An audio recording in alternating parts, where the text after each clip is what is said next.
Team BD बड़ी चुनौती and impact में आपका स्वागत है। यही हमारा मुद्दा है आज। और मध्य प्रदेश में भारतीय जनता पार्टी में पहली बार यानी अरसे के बाद एक नई टीम देखने को मिल रही है। हालांकि अभी कार्य समिति में कई सारे लोगों को लिया जाना है, उन पर चर्चा चल रही है, लेकिन भारतीय जनता पार्टी की युवा टीम दिखाई दे रही है और बदली बदली सी नजर आ रही है बीजेपी। और बीजेपी के बारे में यही कहा जाता है कि समय रहते वो जानते हैं कि किस पीढ़ी को आगे कैसे बढ़ाना है। और बीडी शर्मा जब बने तो उम्मीद भी लोग यही लगाकर बैठे थे कि शायद अब टीम कुछ नई दिखाई देगी, क्योंकि उन्होंने जिस ढंग से काम की शुरुआत की वो भी इशारा कर रहा है। और हमने जब उनसे पूछा भी था कि क्या है, ऐसा कौन सा जादू है आपके पास जिसे लेकर जैसे ही आपने पदभार संभाला उसके बाद चीजें बदल गई। और अब जब टीम बीडी दिखाई दे रही है, 5 महामंत्री बनाए गए हैं और इन महामंत्री बनाने के बाद जो चेहरे आपको दिखाई दे रहे हैं, चाहे भगवान दास सबनानी की बात करें, कविता पाटीदार की बात करें या हरिशंकर खटीक की बात करें, ऐसे 5 जो चेहरे हैं, इन चेहरों को देखकर यही लगता है कि युवाओं को मौका दिया गया है। और मौका देने के साथ ही ये भी प्रयास किया गया है कि हर वर्ग को साध लिया जाए। और खासकर वो दिग्गज नेता जो कहीं ना कहीं जैसे शारदेंदु है या ऐसे तमाम तरह के नाम जिनका जिक्र हम कर रहे हैं, उनको साधने का प्रयास किया गया है। ओबीसी का ध्यान रखा गया, ब्राह्मण का ध्यान रखा गया है, दलित का ध्यान रखा गया है। हर वर्ग को 5 लोगों का जो चेहरे दिखाई दे रहे हैं आपको, इन चेहरों में ये तमाम तरह की चीजें नजर आ रही। तो क्या ये माना जाए कि चीजें बदल चुकी है और लगातार भारतीय जनता पार्टी में ये कहा जाता रहा है कि भारतीय जनता पार्टी सेकंड पीढ़ी की तरफ बढ़ रही है।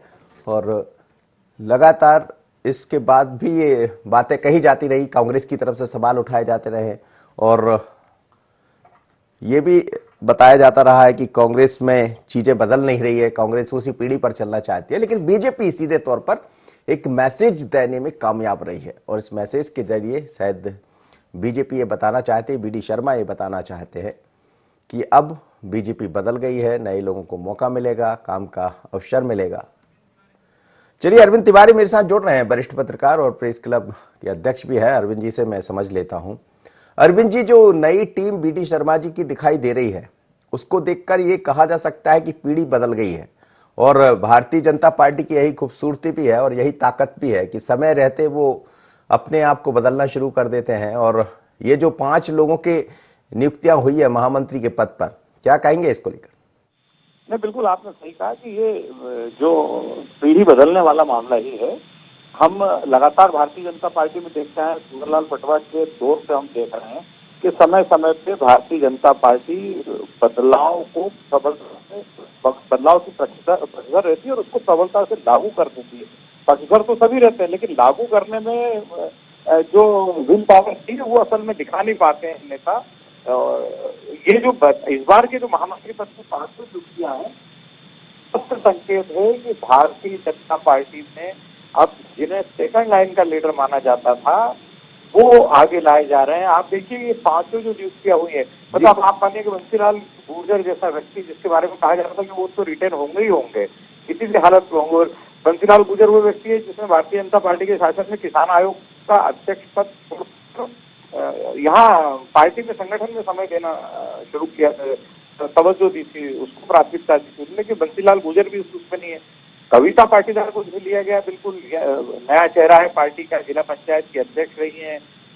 पाटीदार वोटों का जो समीकरण इस समय 3-4 सभा क्षेत्रों में है, मालवा निमाड़ के जहाँ उपचुनाव होना है, वो भी कहीं ना कहीं उसको भी ध्यान में रखा जाए। तो उसके बाद आप देखिए, हरिशंकर खटीक ले लें या शारदेंदु तिवारी ले लें, सब मतलब एक या जितने भी नाम इस बॉडी में दिए गए हैं जनरल सेक्रेटरी के रूप में, स्पष्ट संकेत है कि पार्टी अपनी सेकंड लाइन क्या है, इसमें सेकंड लाइन और थर्ड लाइन का मिश्रण है मनोज जी। जी जी, सेकंड लाइन और थर्ड लाइन का मिश्रण है और उन्हें ग्रूम कर रही है, आगे ला रही है।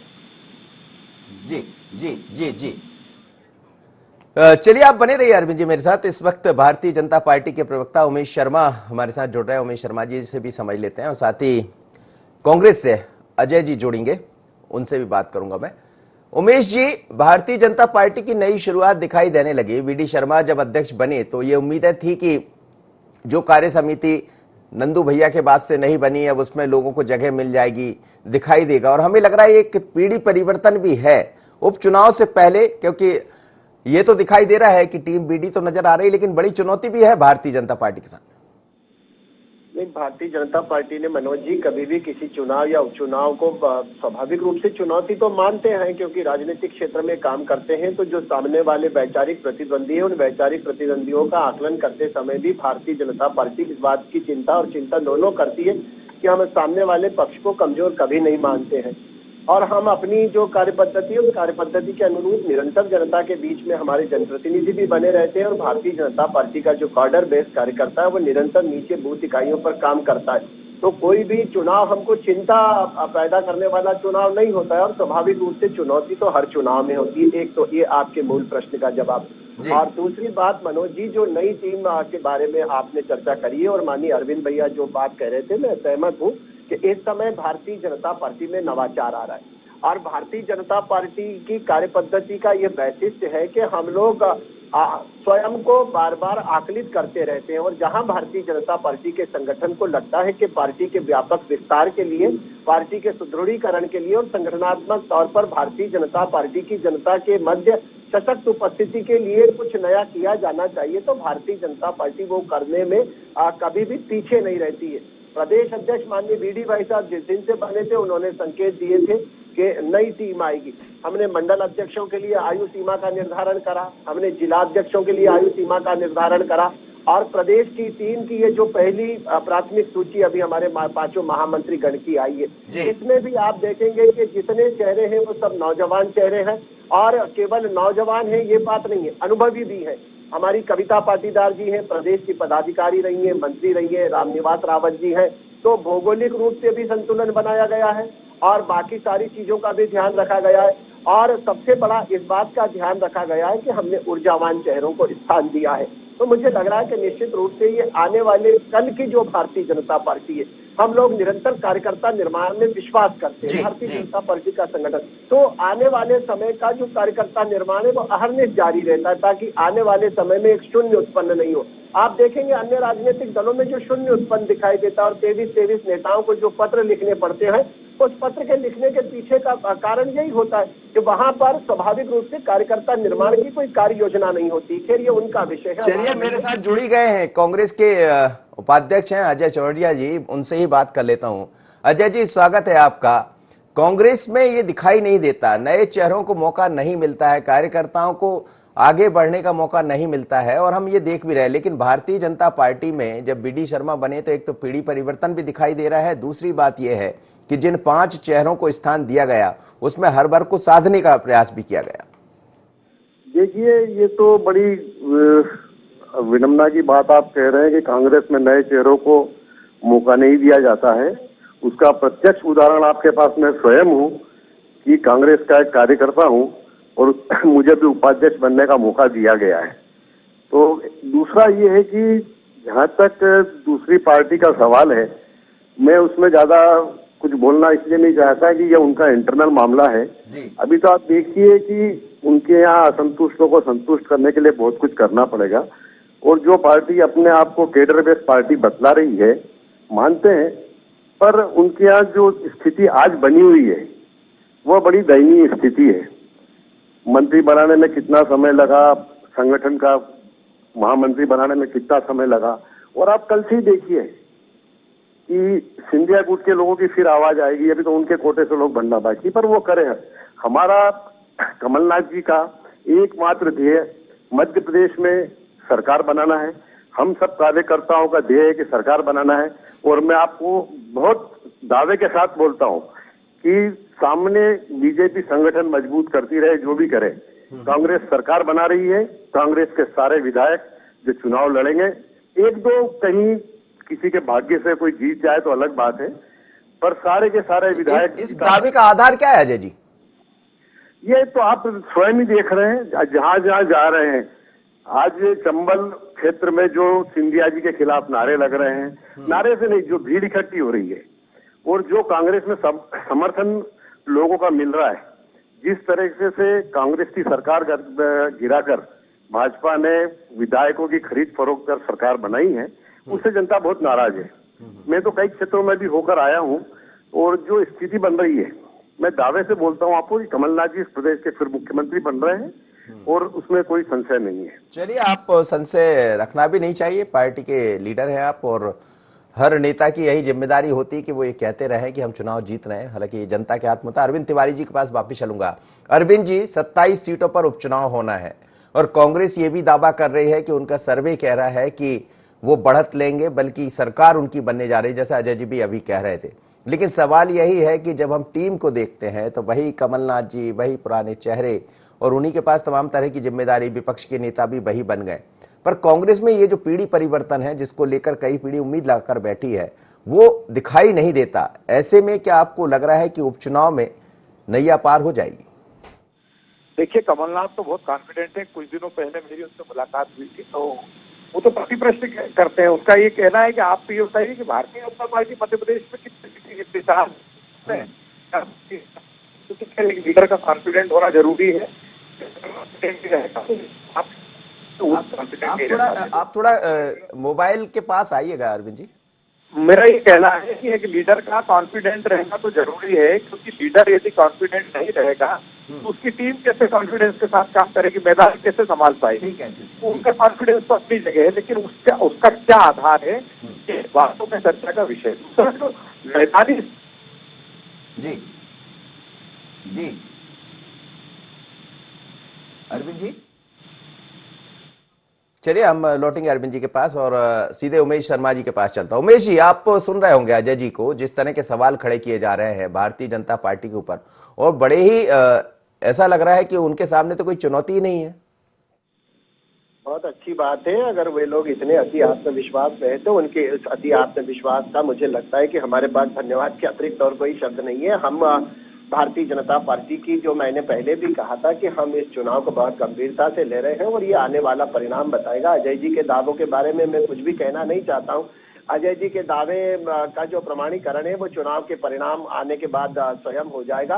पर मैं बहुत विश्वास पूर्वक आपको मनोज जी कहता हूँ कि जो अजय जी चिंता व्यक्त कर रहे थे कि नेता लोग आ रहे हैं, उनके खिलाफ नारे लग रहे हैं, तो आप ये मान के चलिए कि कांग्रेस पार्टी कोई शून्य तो नहीं हो गई है। तो कांग्रेस पार्टी के जो थोड़े बहुत मुट्ठी भर लोग बचे हैं प्रत्येक विधानसभा क्षेत्र में, उस प्रत्येक विधानसभा क्षेत्र में जाते हैं तो नारेबाजी कांग्रेस पार्टी का कार्यकर्ता किसी के भी प्रति कर सकता है।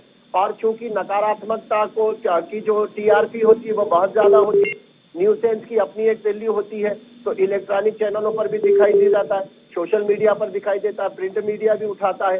ग्वालियर चंबल के अंदर 75,000 कार्यकर्ता भारतीय जनता पार्टी में शामिल हुए।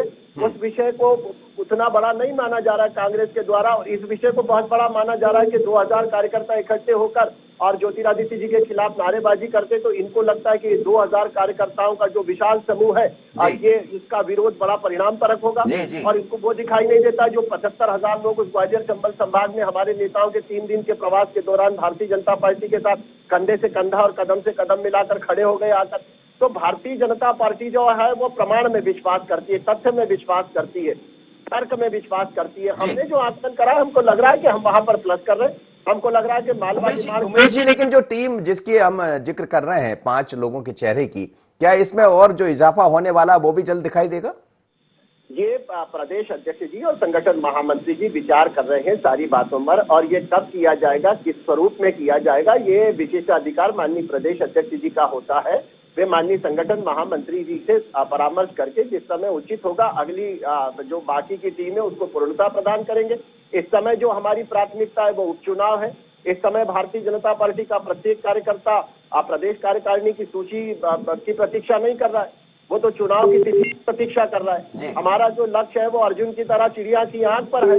उमेश शर्मा हो या भारतीय जनता पार्टी का प्रत्येक कार्यकर्ता हो, उसकी प्राथमिकता इस समय ये है कि उपचुनाव की तिथि घोषित होगी और भारतीय जनता पार्टी के कार्यकर्ता के नाते हम सबको जो उत्तरदायित्व सौंपा जाएगा, हम उपचुनाव में अपने अपने उत्तरदायित्व का निर्वहन करने के लिए आतुर भी हैं और प्रतीक्षारत भी हैं और उसके लिए तैयार भी है। ये सूची जो है वो प्रदेश अध्यक्ष जी का विशेष अधिकार है। और हमें एक आखिरी बात मनोज जी, और मुझे लगता है कि पूर्णता प्राप्त हो गई है इकाई को। हमारे माननीय प्रदेश अध्यक्ष जी है, उनके साथ काम करने के लिए 5 हमारे प्रदेश महामंत्रियों की नियुक्ति हो गई है। मुझे लग रहा है कि हमारा ये परिवार इस चुनाव के लिए पर्याप्त है इस समय, और इस परिवार के नेतृत्व में हम सब काम करेंगे। चलिए, आप बने रहिए मेरे साथ। अरविंद तिवारी जी फिर से जुड़ गए मेरे साथ। अरविंद जी, अपनी बात पूरी कीजिएगा। देखिए, मेरा ऐसा मानना है कि कमलनाथ जी बहुत कॉन्फिडेंट के साथ ये दावा कर रहे हैं कि मध्य प्रदेश में वो फिर सत्ता में आएंगे। और एक लीडर के मन में कॉन्फिडेंस होना भी चाहिए, क्योंकि अगर लीडर कॉन्फिडेंट नहीं होगा तो उसकी जो टीम है वो कैसे मैदान में डटकर काम कर पाएगी, इसलिए उनका कॉन्फिडेंस का अधिकार। लेकिन मैदानी स्थितियां जो है मनोज जी, उसमें मुझे लगता है कांग्रेस को सत्ता में आने के लिए बहुत ज्यादा संघर्ष करना पड़ेगा, क्योंकि एक तो सीटों का अंतर बहुत है। आप देखिए ना, भारतीय जनता पार्टी को 10, 11, 12 सीटों में ही सत्ता में रिटेन हो रही है, लेकिन कांग्रेस को जो है 22, 23, 24 सीटों के आसपास जाना पड़ रहा है, तब जाके। तो आखिर ये कमलनाथ जी का दावा किस आधार पे? कमलनाथ जी मैनेजमेंट के मास्टर हैं, 3-3, 4-4 सर्वे करवा चुके हैं, सर्वे की रिपोर्ट्स उनकी टेबल पर रहती। तो हो सकता है कि कागजों पर उन्हें कांग्रेस की जीत की संभावना नजर आ रही हो, लेकिन फील्ड की जो स्थिति है ना, उसमें कांग्रेस को बहुत मेहनत करना पड़ेगी। दूसरा ये कि भारतीय जनता पार्टी का ग्राउंड लेवल का नेटवर्क है, कांग्रेस को वहां तक पहुंचने में बहुत समय लगेगा। कमलनाथ कोशिश कर रहे हैं, जो मंडलम और सेक्टर की व्यवस्था उन्होंने लागू की है, हर विधानसभा क्षेत्र के बूथ स्तर तक वो अपना नेटवर्क ले जाना चाह रहे हैं, लेकिन कांग्रेस के पास टीम का अभाव है। दूसरा, आप जो बोल रहे हैं ना कि जनरेशन गैप वाला मामला, एक बहुत बड़ी बात है। कांग्रेस में कमलनाथ ही अध्यक्ष हैं, वही चंद्रबाबू शेखर, वही राजीव सिंह, सालों से इन चेहरों को हम देखते आए। वो भारतीय जनता पार्टी में वीडी शर्मा के अध्यक्ष बनने के बाद जो बदलाव दिख रहा है ना, और जिसकी पुष्टि कर लिए 5 महामंत्रियों की नियुक्ति से हो गई, और उम्मीद है कि आने वाले समय में 2-5 दिन में जो सूची आ रही है उसमें उमेश शर्मा जैसे ऊर्जावान नेता भी संगठन में किसी भूमिका में नजर आएंगे। तो ये एक जो जिस कैडर को फील्ड में काम करना है, जिस टीम को फील्ड में काम करना है, उसमें बहुत जोश भरने वाला ये इस तरह के निर्णय होते हैं। तो मुझे लगता है कि कहीं ना कहीं ये जो 5 महामंत्रियों की नियुक्ति है, और इससे जो संकेत भारतीय जनता पार्टी की युवा पीढ़ी को मिल रहा है, नए नेतृत्व के लिए मिल रहा है, वो एक अच्छा संकेत है। जी अजय जी, बीजेपी संकेत दे रही है 5 लोगों की नियुक्ति करके। जी क्या कहेंगे? नहीं, बीजेपी ये तो उनकी बीजेपी का अपना इंटरनल मामला है। बीजेपी, हमारे अध्यक्ष जी ने अपनी कमेटी बनाई है, बीजेपी के अध्यक्ष जी ने अपनी कमेटी बनाई है, और कांग्रेस का हर कार्यकर्ता आज किसी दूसरी पार्टी में इंटरफेरेंस नहीं करेगा। उनका केवल एकमात्र ध्येय सरकार बनाना है, जनता का मन टटोलना है, जनता का मन तो आपने भी कहा कि हमारा अभी ध्येय है सरकार वापसी करना। जी, ये आपने और जनता मन बना चुकी है, जनता मन बना चुकी है। अब तो केवल वोट का इंतजार है, वोटिंग हो जाने दीजिए। और उमेश शर्मा जी जो जिस दावे के साथ बोल रहे हैं, अभी जब तक ये सारी इनकी मंडल की सूची वगैरह की बात कर रहे हैं, ये अपनी जगह है, पर बीजेपी का कार्यकर्ता आज बिखरा है। सभी जगह उनकी नाराजगी जो नए लोग आए हैं उनसे है, ये तथ्य किसी से छुपा हुआ नहीं है। और हम तो केवल कमलनाथ जी के नेतृत्व में सरकार बनाने में लगे हुए हैं, इसलिए अभी हम तो एक ही बात आपको बोलेंगे कि सरकार बनेगी, और ज्यादा समय नहीं, आप खुद देखेंगे। और यही उमेश शर्मा जी एक दिन कांग्रेस के सामने आए लोगों को बधाई देते दिखेंगे। लेकिन ये जो सर्वे की आप बात कर रहे हैं, कई दफा सर्वे आते हैं, और सर्वे हमने ऐसा नहीं है कि हर सर्वे सच हुए, हम चाहते कि सच हो जाए। आप लोग मेहनत कर रहे हैं जैसा आप कह रहे हैं, लेकिन क्या आपको लग रहा है कि सर्वे के आधार पर ही चुनाव हो जाएगा? मैं किसी सर्वे की बात नहीं कर रहा हूँ, ये पार्टी के इंटरनल सर्वे की बात कर रहे हैं। और जहां तक भाजपा का सवाल है, भाजपा के भी इंटरनल सर्वे में भाजपा को जो रिपोर्ट आ रही है, उनमें वो खुद हार रहे हैं। भाजपा के इंटरनल जो सर्वे जो खुद भाजपा करवा रही है, उसके पास जो रिपोर्ट आ रही है उनके पास, उसमें उनकी सरकार नहीं बच रही है। चलिए मैं पूछ रहे उमेश जी, अब मुझे नहीं मालूम कि भारतीय जनता पार्टी के कौन से नेता ने अजय चौरड़िया जी के पास भारतीय जनता पार्टी के सर्वे को पहुंचा दिया, या कमलनाथ जी के पास पहुंचा दिया, या दिग्विजय सिंह जी के पास पहुंचा दिया है, और कौन सा इंटरनल सर्वे भारतीय जनता पार्टी ने करवाया, ये प्रदेश प्रवक्ता के नाते मेरी जानकारी में तो नहीं है। नवागत कांग्रेसी और नवनियुक्त प्रदेश उपाध्यक्ष बने अजय चौरड़िया जी के पास इस प्रकार का कोई आंतरिक सर्वे भारतीय जनता पार्टी का पहुंच गया, ये मेरे लिए बहुत ही विस्मयकारक विषय है, आश्चर्य का भी है और हास्यास्पद भी है। खैर, मैं उन पर बहुत ज्यादा बोलना नहीं चाहता। मनोज जी, मैं बहुत प्रमाण पूर्वक कह रहा हूं कि भारतीय जनता पार्टी सर्वे में विश्वास नहीं करती, हम संगठन में विश्वास करते। और भारतीय जनता पार्टी का जो कार्यकर्ता है ना, उसकी अगाध निष्ठा, प्रामाणिक निष्ठा भारतीय जनता पार्टी के संगठन के कार्य विस्तार के लिए होती है। और जनता के लोक कल्याणकारी शासन की स्थापना के लिए भारतीय जनता पार्टी की सरकार का बना रहना बहुत आवश्यक है। ये भारतीय जनता पार्टी का कार्यकर्ता जानता है। हमारे लिए देश प्रथम है, हमारे लिए पार्टी प्रथम है, तो भारतीय जनता पार्टी का कार्यकर्ता प्रतिबद्धता के साथ हमारा, आप देखेंगे कि हम चुनावी तैयारी की दृष्टि से कांग्रेस पार्टी से 4 कदम आगे बढ़े। हमारे विश्वास के पीछे दृढ़ कारण है, हमारे पन्ना प्रमादी तक बन गए हैं। एक मतदाता सूची में 30 पेज होते, हमारे पास एक एक कार्यकर्ता इस तरह का है कि उसके पास जेब के अंदर जन्म कुंडली की तरह 30 मतदाताओं के नाम रखे हैं और वो केवल उन 30 मतदाताओं की चिंता कर रहा है। और न केवल पेज प्रभारी बन गए, जो हमारे भावी प्रत्याशी होंगे उन भावी प्रत्याशियों की 1 to 1 उन पेज प्रभारियों से चर्चा कराइए। नीचे का पन्ना प्रभारी और बूथ लेवल के कार्यकर्ता को भी ये महसूस नहीं होने दिया जा रहा है कि जो प्रत्याशी कांग्रेस पार्टी से आए हैं उनसे उसका परिचय नहीं है। क्योंकि मैं सांवेर के चुनाव को बहुत निकटता से देख रहा हूँ, मैंने देखा है कि हमारे प्रत्याशी तुलसी सिलावट जी की अभी जब बूथ स्तर की बैठक हुई थी, एक एक बूथ पर 19-19, 20-20 कार्यकर्ताओं की टोली को 1 to 1 एक 1.5 घंटे उनसे चर्चा कराइए। और उसमें सबसे ज्यादा महत्व उस कार्यकर्ता को दिया जो पन्ना प्रमुख है। एक मतदाता सूची के अंदर अगर 20 हमारे पेज प्रभारी है, पेज पहरी है, तो उनके साथ 1 to 1 तुलसी सिलावट जी की चर्चा कराइए। और आज मैं इस आश्वस्ति के साथ आपको बोलता हूं कि सांवेर विधानसभा का भारतीय जनता पार्टी का नीचे पन्ना प्रभारी तक का एक कार्यकर्ता भी ऐसा चलिए उमेश जी, बिल्कुल आपका विश्वास ये बना रहे। और एक छोटी सी प्रतिक्रिया अरविंद जी से जरूर लेना चाहूंगा। अरविंद जी, चुनाव सामने है और जिस तरह की टीम दिखाई दे रही, अगली टीम में क्या कुछ और नए चेहरे भी दिखाई देंगे? और जैसा कहना है कि बूथ प्रभारी, पन्ना प्रभारी तक बीजेपी पहुंच गई, तो बीजेपी खैर इस बारे में तो जानी भी जाती है। मनोज जी, अपनी बात शुरू करता हूं कि मैं उमेश जी की बात से बिल्कुल सहमत हूं। मैंने जैसे भी कहा कि पहले भी कहा कि भारतीय जनता पार्टी का संगठन नेटवर्क तो बहुत मजबूत है। पन्ना प्रभारी से लेके मंडल अध्यक्ष तक, जिला अध्यक्ष तक और विधायक तक, और उमेश शर्मा जैसे निष्ठावान कार्यकर्ता पार्टी के अपनी जिम्मेदारी का पूरी ईमानदारी से निर्वहन कर रहे हैं। लेकिन मुद्दा ये है कि जनता के मन में जो आक्रोश है, मैं आपको अगर सांवेर की बात अभी आप बात निकली है तो दूर तलक जाएगी।